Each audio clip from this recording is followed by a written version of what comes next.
Радионоос мэдээллийн хөтөлбөрийн даваа гарагийн дугаар эхлэж байна. Мэдээллийн товчхонд анхаарал хандуулна. Хагасчлалын малт тоолоход 2108 өрх төвийн аргаар судалгаанд хамрагджээ. Ерөнхий боловсролын сургуулийн 14-өөс 18 насны сурагчдын дунд гар зэрэг постэр уралдаанд зарцууллаа. Байшин урсгалын тооллого Улс аймагт 98 удаа явагдаж байна. Эдгээр болон бусад мэдээллийн дэлгэрэнгүй анхаарал хандуулна. Мэдээ эхлэж байна. Хагасчлалын малт тооллого 6 дугаар сарын 3-наас 10-ны хооронд явагдсан бөгөөд 2108 өрх төвийн аргаараа судалгаанд хамрагдсан. Хагасчлалын малт тооллогын онцлог нь малын индэгжүүлсэн даатгалд хамрагдах малчтын материалыг бэлтгэх зорилготойгоор зохион байгуулагдсан юм а. 2019 оны хагасчлалын малт тооллого аймгийн хэмжээнд 6 дугаар сарын 3-наас 10-ны хооронд явагдсан юм. Төвийн судалгааны тооллогын семинарыг анхудаа манай аймагт онлайнаар зохион байгуулсан бөгөөд 2108 өрх төвийн аргаараа судалгаанд хамрагдсан юм. Хагасчлалын малт тооллогын онцлог нь малын индэгжүүлсэн даатгалд хамрагдах малчтын материалыг бэлтгэх зорилготойгоор зохион байгуулагдсан юм а. Хагасчлалын малт тооллогын төвийн судалгаа бол 2019 оны 6 сарын 3-наас 10-ны хооронд явагдсан. Энэ тоолгоны онцлог бол малын индэгжүүлсэн даатгалд бол их материал бэлтгэх зорилготой төвийн судалгаа байгаа. Өнгөрсөн жил бол маад бол 19,997 малт өрх тоологдсны төвний 16% буюу 2108 өрх төвийн судалгаанд хамрагдсан. Энэ төвийн судалгааны тооллогын семинарыг бол анхудаа манай аймагт бол онлайнаар сургалтын зохион байгуулсан нэг онцлогтой болсон. Энэ малт тоолгоны зардлууд бол засгийн газрын нөөц хөрөнгөөс 14.5 сая төгрөг, аймаг засгийн нөөц хөрөнгөөс 2.1 сая төгрөгийн зардлаас тооллого өгсөн. Ер нь төвийн судалгааны тархалтаар бол биднээс 6 сарынхаа төрөл төрөллийн мэдээтэй бол тархалт хийхэд бол ерөнхийдөө бол хамтаа байсан. Нийтдээ бол 129 мянган толгой мал хорогдсон. Сая 131 мал төлөлсөний мэдээтэй гарсан тархалтаар. Миний хамгийн хорогдолтой 4 сум байгаа. Энэ бол медийн малын индэгжүүлсэн даатгалын усханаанаас бол давсан гэсэн үг 7%. Энд бол нар мулгсан, өлгий өмгөв тариалан гэсэн энэ 4 сум байгаа. Энэ бол 8-аас 11% бол оныхны мал хорогдсон гэсэн мэдээтэй байгаа. Энэ бол малын индэгжүүлсэн даатгалын урамшил авах болцоотой гэсэн үг. Ер нь хагасчлалын мал тоолгонд бол 700 энэ 2108 өрхийн 795 мянган толгой мал олгоцныг тархалтаар бол 3 сая 176,334 гэж тоо гарсан байгаа. Ийм бол ерөнхийдөө тархалт бол ерөнхийдөө калорилсэн бол 99% тань гэсэн үг. Малт тооллогын зардалд засгийн газрын нөөц хөрөнгөөс 14.5 сая төгрөг, аймгийн засаг даргын нөөц хөрөнгөөс 2.1 сая төгрөгийн зардлыг төсөөлн хагасчлалын малт тооллогыг зохион байгууллаа. Төвийн судалгаанд ихнэгт нь энэ жил хамгийн их хорогдолтой сумуудын өрхийг хамруулсан бөгөөд хамгийн их хорогдолтой өмнөгов өлгий тариалан наран булаг сумын малчтын мал нь ихээр хорогдсон малын индэгжүүлсэн даатгалын босго оноо болох 7 онооноос давсан бөгөөд мал нь их хорогдсон малчид малын индэгжүүлсэн даатгалд хамрагдах боломжтойг тооллогоор тогтоосон юм а.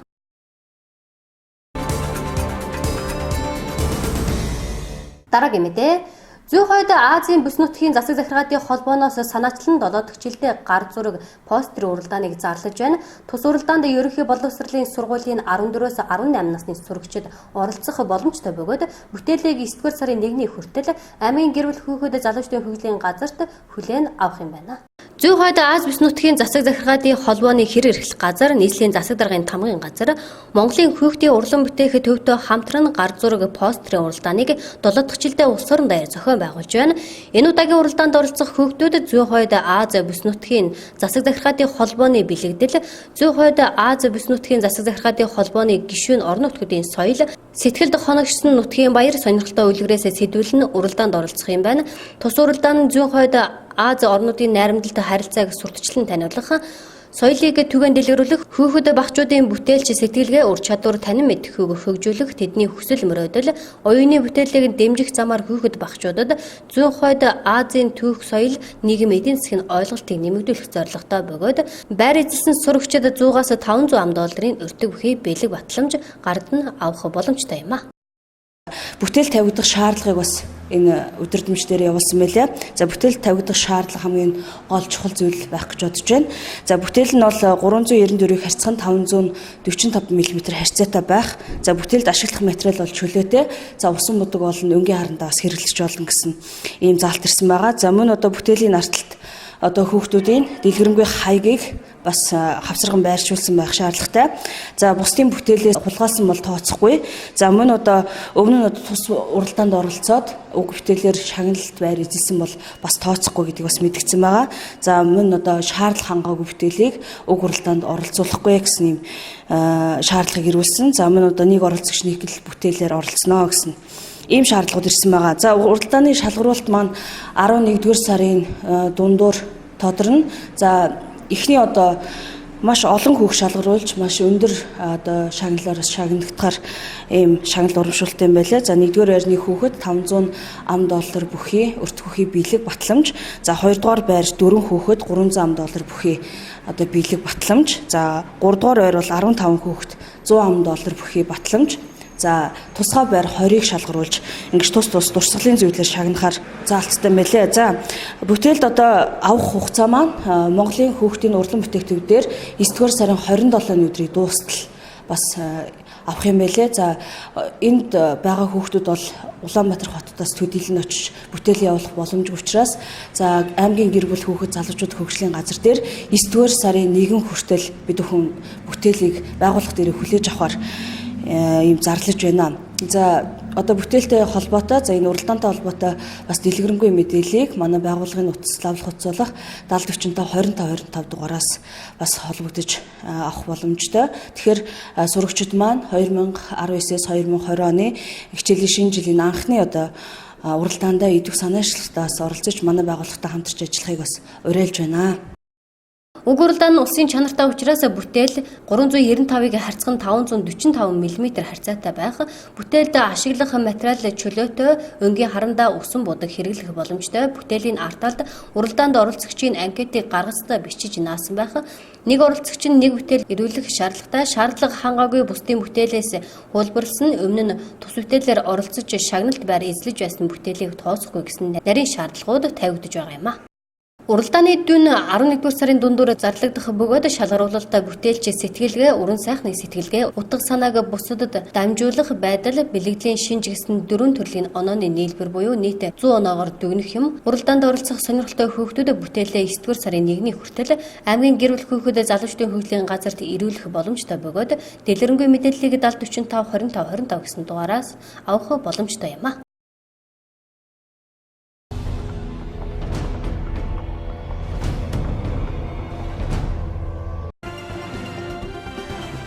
Улсын хэмжээнд өнгөрсөн сарын байдлаар нийслэл Улаанбаатар, Булган, Баян-Улгийн дорнод, Дорнгов, Дархан улс, Сэлэнг, Сүхбаатар, Төв, Үүсэг, Хөвсгөл, Хинтээ аймгийн 43 суманд нийт 89 удаагийн ой хэрийн галт төмөр гарчээ. Урдчилсан байдлаар 49593.8 га ой, 250839.2 га хэрийн талбай, нийт 300433 га талбай төмөр төртөж 13 байшин 3 гэр шатсан байна. Төмрийн улмаас байгаль экологод 23 тэрбум 756 сая 583,804 төгрөг, төмрийг унтраахад 449 сая 663,142 төгрөгийн зардал гарч нийт 24 тэрбум 206 сая 246,946 төгрөгийн хохирол учирсан байна. Өнгөрсөн 7 дугаар сарын 16-ны өдрийн байдлаар Сэлэнг аймгийн 9 суманд 4, Мандал суманд 1, Алтан булаг суманд 1 нийт 6 төмөр асаж байна. Баяр амралтын өдрүүдээр Тус аймагт нийтдээ 7 төмөр гарснаас нэгийг нь бүрэн унтраасан бөгөөд дээрх 6 төмрийг унтраахаар онцгой байдлын байгууллагаас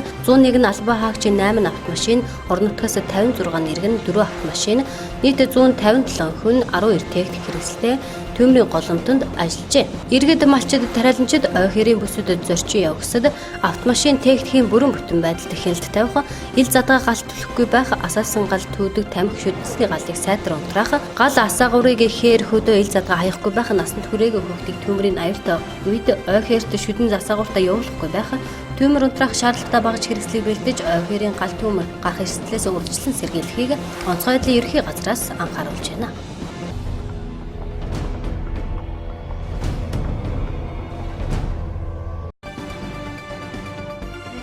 Жолооны үнэмлэхийг цахимаар захиалах ажлыг үе шаттай хэрэгжүүлж байгаа талаар цагдаагийн ерөнхий газрын бүртгэл хяналтын төвөөс мэдээлж байна. Энэ ажлыг улсын бүртгэлийн ерөнхий газартай хамтран хийж байгаа юм. Өнгөрсөн оны 10 дугаар сараас хойш хагас жилийн хугацаанд хэвлэлийн бэлтгэц тасарсан шалтгаанаар жолооны үнэмлэх хэвлэх ажил саатаж төр үнэмлэх олгож байсан. Тэгвэл өнөөдрийн байдлаар тээврийн хэрэгсэл жолоодох эрхийн үнэмлэх хэвлэх ажил хэвээ үргэлжлэж байгааг тус газраас хэллээ. Өнгөрсөн онд худалдан авах ажиллагаанаас шалтгаалаад жолооны үнэмлэхний хэвлэх бэлтгэц дагалдах хор хэрэгсэл тасалджээ. Энэ оны 3 дугаар сараас бэлтгэц болон дагалдах хор хэрэгслийг бүрэн нийлүүлж эхэлсэн байна. Жолооны үнэмлэх хэвлэх бэлтгэц болон хэвлэх машины хор худалдан авахд жилд дунджаар 1.3-аас 1.8 тэрбум төгрөгийг зарцуулдаг байна. Жилбэр 50,000 орчим иргэн жолоодох эрхийн үнэмлэх шинээр авдаг бол мөн 40,000 орчим иргэн хайж гээгдүүлсэн үнэмлэхээ нөхөн захиалдаг байна.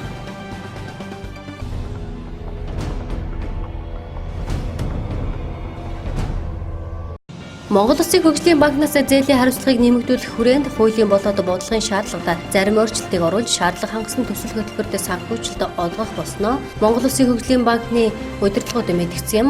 Арилжааны банкуудын бие даасан санхүүжүүлэх боломжгүй далайцтай эдийн засагт том хэмжээний өөрчлөлтийг бий болгох олон тооны ажлын байр нэмэгдүүлэх зорилгоор 20 тэрбум төгрөг эсвэл түүнтэй тэнцэх гадаад валютын дүнгээс дээш хэмжээтэй санхүүжилтийг Монгол Улсын хөгжлийн банкнаас шууд санхүүжүүлэх юм. Харин 20 тэрбум төгрөгөөс доош мөнгөтэй дүнтэй төсөл хөтөлбөрийг арилжааны банкаар дамжуулан зээлэхээр бэлтгэл ажлууд хангагдаж байна. Өмнө ч дамжуулан зээлийн үйл ажиллагаа хэвэн явагдаж ирсэн түүнчлэн дунд урт хугацаанд шаардлага хангасан эрчим хүчний салбар, хөдөө аж ахуйн салбар, уул уурхайн бүс экспортын төсөл хөтөлбөрүүдийг санхүүжүүлэхээс гадна Монгол Улсын хүн амын амьдралд шууд нөлөө үзүүлэх томоохон төсөл хөтөлбөрийг санхүүжүүлэн тухайлбал газрын тус боловсруулах үйлдвэр, агаар, хөрсний бохирдлыг бууруулах төсөл хөтөлбөрийг санхүүжүүлэн ажиллах юм а.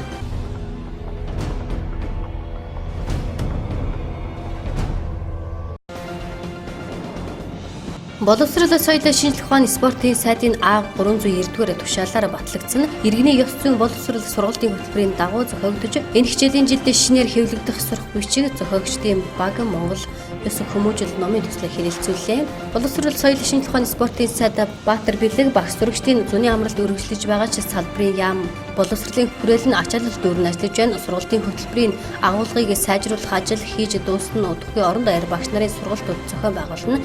Энэ хүрээнд хуучин иргэний боловсрол хичээлийн хөтөлбөр бүрэн шинжлэгдэж 1-ээс 5 дугаар ангиас сурах хүчиг зохиогдсон. Хөтөлбөрийн шинжилэл болон сурах хүчгийн баг ажлаа танилцуулж сурах хүчгийн төсөлд санал шүүмжлэлийг тусгаар хэлэлцүүлэг зохион байгуулж байгаа хэмээн онцлсан юм а. Ер нь энэ жил Монгол ёс заншил уламжлал шинжилэлийг хослуулсан сурах хүчиг бүтээхийг ном зохиогч болон хэвлэлтийн компаниудад анхааруулжээ. Дээрх хэлэлцүүлэгт боловсрол судлалын эрдэмтэн судлаачид болон сургалтын менежер багш нарын төлөөлөл оролцлоо.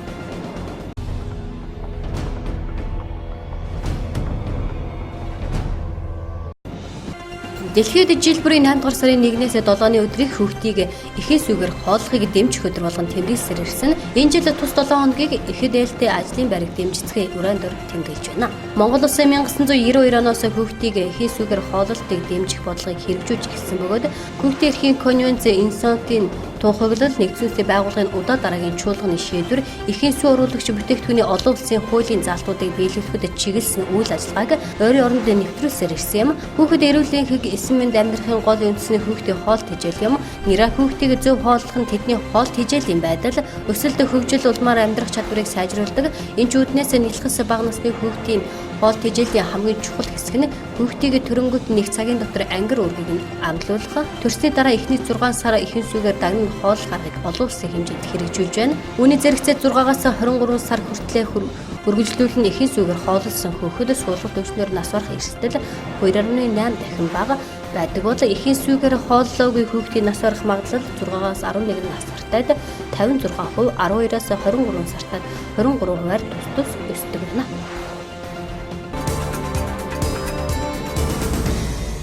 Дараагийн мэдээ. Байшин орон сууцны 2019 оны тооллого 7 дугаар сарын 22-наас баруун аймагуудаас нэгэн зэрэг эхэлсэн.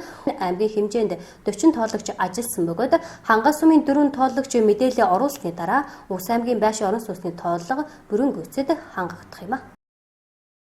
Хүн ам орон сууцны 2020 оны ээлжид тоолгын хүрээнд 1960 оноос хойш анхудаа хаягийн зурагт суурилан бие даасан байдлаар байшин орон сууцны тооллого Баруун аймагуудаас 7 дугаар сарын 22-наас 1 зэрэг эхэлсэн юм. Увс аймгийн хувьд байшин орон сууцны 2019 оны тооллого 98% явагдаж байна. Энэхүү тооллого нь Монгол улсын байшин орон сууцны сан хөмөргийг бүрэн тодорхойлох, улсын хэмжээний тооллого, судалгааны суурь хүрээг хаягийн бүртгэлд суурилан шинжлэх, орон сууцны фонд ашиглалт хийц, хүчин чадал, дэдвэтсийн хүртээмжийн талаар дэлгэрэнгүй мэдээллийн сантаа болох, улсын хэмжээний хаягийн нэгсэн жагсаалтыг бий болгож, орон сууцны хаягийн жагсаалтыг орон зай мэдээлэлтэй холбох, байшин орон сууцны тоолгын мэдээллийн санг, хүн ам өрхийн бүртгэлийн мэдээллийн сантай холбох, хот төлөвлөлтийг оновчтой зохион байгуулах суурь мэдээллийг баяжуулах зэрэг олон ач холбогдолтой юм а. За манай Монгол улсын хэмжээнд баруун таван аймаг баруун бүсээс эхэлсэн байшин орон сууцны 2019 оны тоолго маань бол одоо амжилттай зохион байгуулагдлаа. Тоолго маань бол одоо манай Увс аймгийн хэмжээнд бол 7 сарын 20-ноос 8 сарын 3-ны хооронд бол одоо аймгийн хэмжээнд 40 тоологч маань бол одоо амжилттай тоолгыг зохион байгуулад 3-наас эхлээд одоо манай тоологч нар маань бол одоо мэдээ тайлан тоолгын материалуудаа одоо хүлээлгэж өгөөд хангаан сумуудаас одоо бусд нь одоо өгсөн. Тоолго маань одоо Увс аймгийн байшин орон сууцны тоолгын явцын байдлаар одоо 98%-тай орол одоо тоолго маань амжилттай зохион байгуулагдаж байна. Тэгээд одоо энэ хангаан сумууд маань мэдээ тайлангаа өгөөд тушаагаад дуусгаар одоо тоолгын ажил маань одоо амжилттай бүрэн дүүрэн 100% одоо тоологдсон үзүүлэлтийг бол харуулж байна. Тэгээ энэ байшин орон сууцны тоолгоороо бол одоо манай Монгол улс анх удаага энэ хаягийн мэдээллийн системд тулгуурласан одоо шинэлэг техник технологиг ашигласан одоо Монгол улсын хэмжээнд одоо хүн амьдарч байгаа одоо бүхий л тэр сууцыг төрөлтэй хийц загвар мөн тэр ашиглалтын хугацаагаар гаргаж цаашдаа бид өхөө одоо цаашдынхаа хот төлөвлөлт тэр хашаа хороол гудамжныхаа төлөвлөлтүүдийг хаашаа зохион байгуулах уу гэдэг одоо төлөвлөлтүүдээ хийх бүрэн мэдээллүүдийг одоо цуглуулж авч байгаа. За тэгээд баруун таван аймаг маань бол одоо нийтдээ 200 тавилаад бол энэ баруун таван аймагт ажилласан байгаа. Энэ 200 тавилаадаас манай дээр 40 ажиллаад одоо энэ 40 тавилаадаа бүрэн дүрэн хүлээж аваад дараагийн одоо хангаан бүсийн тоолгын сургалт руу одоо хүрэхээр одоо бид бүхэн сүүлийн сумуудынхаа мэдээллүүдийг аваад одоо Завхан аймаг руу тоолгынхаа материал тоолгын тавилаадуудаа хүргэж өгөхөөр ажиллаж байна. За ер нь бол одоо ингээд бас цаг агаарын бас хүндрэлтэй бас зуны одоо энэ сайхан дийлгэр цаг аялал зугаалга амралтын үеэр одоо энэ бас баруун бүсэд маань бас нэлээдгэн тийм цаг үед бол одоо тоолго маань бол явагдсан. За тэгсэн хэдий ч гэсэн энэ цаг хугацаанд болж хатал манай ард иргэд маань бол одоо бас тоолгын мэдээллийг үнэн зөв бүрэн гүйцэд хариуцлагатайгаар бас өгсөн ард иргэдтэй бас талархлаа илэрхийлмээр байна. За мөн одоо энэ халуун наранд бас энэ тоологч нар маань бас сургалтанд хамрагдсан сурсан ойлголт тодорхойлт энэ тоолгын нэгдсэн ойлголт тодорхойлтоор бол бүх айл өрхүүдээс мэдээлэл бүрэн дүрэн амжилттай зохион байгуулсан тоологч нартаа бас дараагийнхын ажилтнаас амжилт хүсэж талархлаа илэрхийлье. Монгол улсын хэмжээнд одоо энэ хаягийн мэдээллийн сан дээр тулгуурласан анх удаага энэ байшин орон сууцны тоолго маань болж байгаа. За тэгээ энэ хаягийн мэдээллээр энэ тоологч нар маань айл өрхүүдээс хурдан шуурхаа цаг хугацаанд мэдээлэл одоо авахд одоо багийн дарга нар маань бол одоо бүх одоо 93 багийн дарга нар маань одоо хөтчөөр ажилласан байгаа. За тэгээд бас энэ зуны цагт одоо бас багийн дарга нар маань хөтчөөр энэ тоологч нарыг бас дэмжлэг үзүүлж энэ тоолгын ажилд бас хамтран ажилласан анхаа шатны мэдээллүүдийг цуглуулахад бас хамтран ажилласан багийн дарга нартаа бас талархал илэрхийлье. Увс аймгийн тоолгын мэдээлэл зөвлөлтийн ажил 7 дугаар сарын 20-оос 8 дугаар сарын 3-ны хооронд амжилттай явагдлаа. 8 дугаар сарын 3-наас 5-ны хооронд аймгийн хэмжээнд тоолго явуулсан тоологч нар сум орон нутгаас ирж тоолгын мэдээлэл, таблет болон материалуудаа аймгийн тоолгын төр товчоонд хүлээлгэн өгч байна. Аймгийн хэмжээнд нийт 40 тоологч ажилласан бөгөөд өнөөдрийн байдлаар хангаан сумуудаас бусад сумууд тоолгын мэдээлэл бүрэн гүйцэд өгсөн бөгөөд хангаан сум тоолгын мэдээлэл өгсөний дараа байшин орон сууцны 2019 оны тоолго 100% дуусах юм а. За улсын өмнөгөө сум тоологчоор ажиллаа. За улсын өмнөгөө 1025 он өрхтөө. Тэрнээс би өмнөгөө намар төдөө улаастаа Баянгол гэсэн хурдан багт ажилласан. Тоолгын явцад бол тоолго 100% өгсөн. Одоо тайлбармайгаа авчирч танилцуулж өгч байна. За сайн байцгаана уу намайг Хотхон гэдэг би 5 дугаар ангид байшин орон сууцны тоолгыг явуулсан. За нийт 676 өрхтөө.